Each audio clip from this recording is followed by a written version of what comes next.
Before diving into this incredible story, remember to subscribe to the channel and turn on notifications. Here, every story has something to say, and you won't want to miss a single one.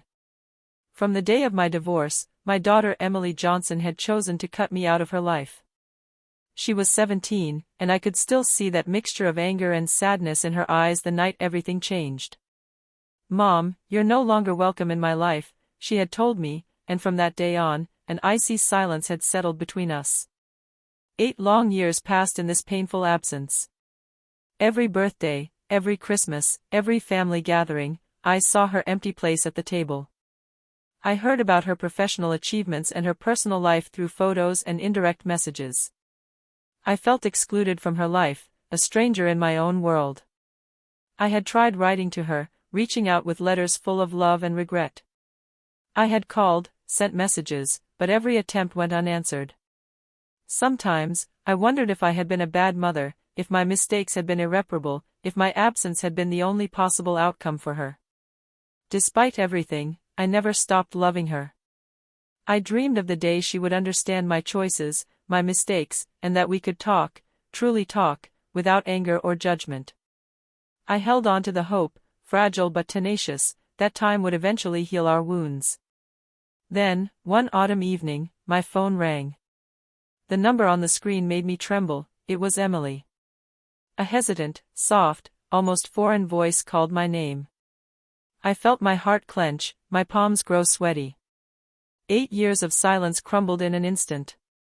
She wanted to see me. She wanted to talk. And I knew, deep down, that this meeting would change our lives forever. On the morning of the date, I felt both nervous and excited. 8 years of silence that seemed to boil down to this one moment. I had chosen a cozy little cafe in downtown Boston, a quiet place where no one would know us. My heart pounded with every passing minute. When I stepped through the door, I saw her immediately. Emily, now 25, was sitting at a table by the window. Her blonde hair was pulled back in a messy bun, and her blue eyes, which had once blazed with anger, now seemed uncertain and tired. She held a cup of coffee, her fingers trembling around the warm ceramic. "Hi, Mom," she said in a low voice, almost a whisper. I sat down opposite her, unable to tear my eyes away from her face. "Hi, Emily, it's been a long time." My voice trembled involuntarily. There was a heavy silence. We were there, side by side but separated by 8 years of anger, misunderstandings, and regrets. Then she spoke, slowly, choosing her words carefully.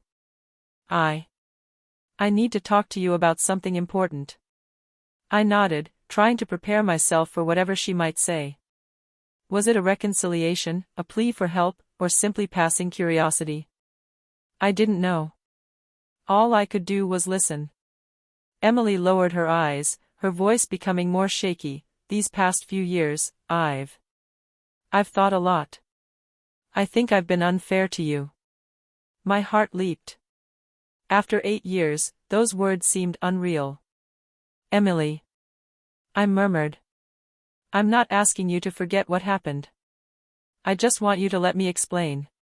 She looked up, and for the first time in years, I saw a spark of hope. "Okay. I want to listen to you." We spent hours talking. She told me about her fears, her pain, and her feelings of abandonment after my divorce.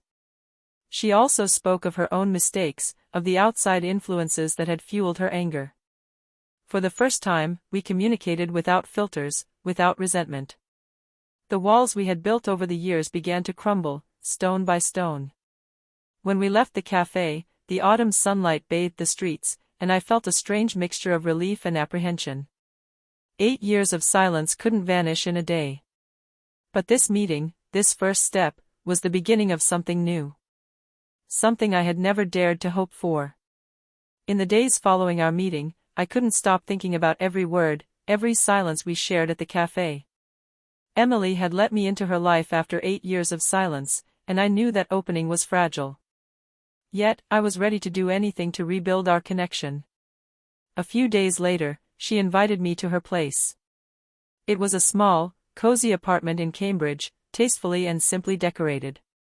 On the walls were travel photos, snapshots of moments captured with friends, and carefully preserved family mementos. But among these images, none of the two of us together, no trace of our past relationship. Sitting in the living room, Emily looked at me with a vulnerability I had never seen before. "Mom, I want to tell you everything I've kept to myself all these years," she said, her voice trembling. She began by talking about her divorce. Her husband, a charming but manipulative man, had gradually alienated her from her family. "He told me you were selfish, that you didn't understand me, and I believed him," she confessed. Tears welled up in my eyes, not from anger, but from sorrow. 8 years of misunderstandings, of needless suffering. Emily also spoke of her own fears and insecurities. "I think I was afraid of disappointing you or of getting too close to you to face my own life," she said. She admitted that she had felt shame and anger, that she had rejected my love for fear of being vulnerable. As she spoke, I took her hand in mine. "Emily, I never stopped loving you. And I never wanted you to feel alone or judged. Everything I did for you, even if I made mistakes sometimes." Her eyes shone with unshed tears. "I know now. I know I let outside influences control my judgment. But I want to fix that, Mom. I want you to be a part of my life again." For the first time in 8 years, we spoke honestly and without resentment. Words heavy with pain and anger gradually transformed into understanding and tenderness. It was a slow, fragile process, but each sentence brought our hearts closer. Late in the evening, Emily smiled shyly. "Thank you for not abandoning me, despite everything." I felt an immense weight lift from my shoulders. 8 years of silence, 8 years of regret, and yet, that simple moment of truth had given us a second chance. A chance I knew was precious and that I would never let slip away again. After Emily's revelations, our relationship didn't change overnight. The scars of 8 years of silence didn't disappear instantly, but every moment spent together began to bridge the chasm that had opened up. We spent the following weekend in Cambridge. I helped her rearrange her apartment, a small, mundane gesture, but one that created neutral ground for our reunion. We talked about this and that, sometimes laughing about old memories we thought we'd forgotten. Familiarity returned, gentle and fragile, like a timid light through fogged windows. One afternoon, we decided to revisit the park where Emily had spent her childhood. The autumn leaves crunched under our feet, and the cool wind carried with it the sense of damp earth and memories. "I remember," Emily murmured, stopping in front of the old bench where we often sat. "I remember those times, Mom, even if I didn't show it." I took her hand, and for the first time in years, she didn't pull away. "Me too, Emily. I remember. And I never stopped loving you, even when you were far away from me." This walk became a ritual. Every week, we would find a familiar spot from his childhood or a place that had meaning for both of us. We cooked together, shared coffees, and sometimes, we said nothing, but simply being side by side was enough to rebuild that broken bond. One evening, while leafing through old photo albums she had kept, Emily came across a picture of herself, still a little girl, sitting on my lap. Her eyes welled up with tears. "I remember you always used to tell me stories at night. I loved them so much." I stroked her cheek, moved. "I'm glad you remember, because I never stopped telling you about them in my heart, even when you were far away." Little by little, anger and pain gave way to trust and complicity. We were still fragile, but for the first time in 8 years, we could look to the future with hope. The bridge between us was being built, stone by stone, gesture by gesture. For the first time in a long time, I felt we were ready to face the challenges ahead together. The road ahead would be long, but simply walking side by side gave me the certainty that we could make it. A few months after we reunited, life brutally reminded us that the past could resurface in unexpected ways. Emily, usually full of energy and confidence, received a worrying medical diagnosis, a rare autoimmune disease requiring regular treatment and strict medical monitoring. When she called me that evening, her voice was trembling. "Mom, I don't know what to do. I placed my hand on hers through the phone. Emily. I'm here. We'll get through this together. You're not alone anymore. The next day, I joined her at the hospital. Seeing my daughter, so strong yet so vulnerable, broke my heart. She was scared, but she was trying to stay in control. We talked with the doctors, asked 1,000 questions, and I took notes on everything so she would feel supported and protected. The following weeks were trying.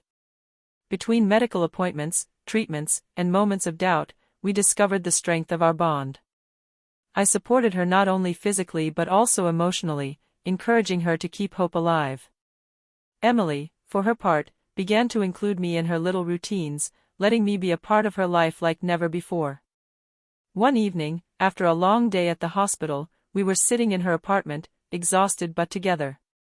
Emily looked at me, her eyes shining with gratitude. Mom. I don't know how I would have managed without you. I felt my tears falling. Emily. I've never stopped loving you. No matter what life throws our way, I'll always be there for you.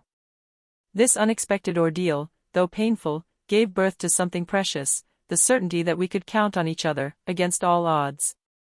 8 years of silence seemed a distant memory.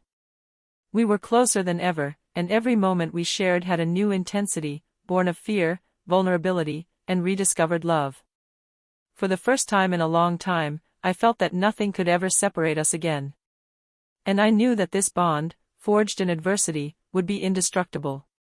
Winter had arrived, bringing with it cold evenings and soft lights that twinkled on the streets of Boston. Emily and I had found a new rhythm, a connection that felt as natural as breathing. After the medical ordeal she had gone through, every moment we spent together had become priceless. One evening, we decided to prepare dinner together at her apartment. We laughed as we cooked, as if we had become those two old accomplices again, mixing memories and new stories. The table was carefully set, the candles lit, and a warm atmosphere reigned.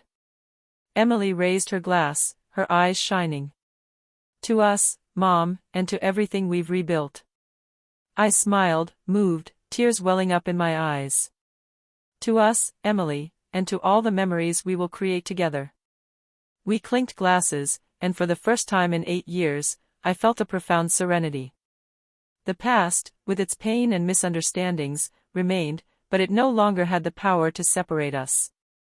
We had overcome anger, fear, and pain, and had emerged on the other side stronger, closer. In the following weeks, our bond grew even stronger. We planned trips, outings, and simple but precious moments. We shared our thoughts, plans, joys, and sorrows without fear, because we had learned to listen to and support each other. One winter afternoon, sitting by the window with a cup of hot chocolate, Emily said softly to me, Mom. I loved you all this time, even when I pretended to forget you. I hugged her. Me too, Emily, always. And this time, nothing and no one can separate us. The sun was setting behind the buildings, casting a golden light on our faces. I felt a breath of hope, a certainty that the future would belong to us, together. 8 years of silence, distance, and pain had finally given way to love, forgiveness, and a new beginning. For the first time in a long time, I knew that we were truly ready to move forward side by side, towards a bright and shared future.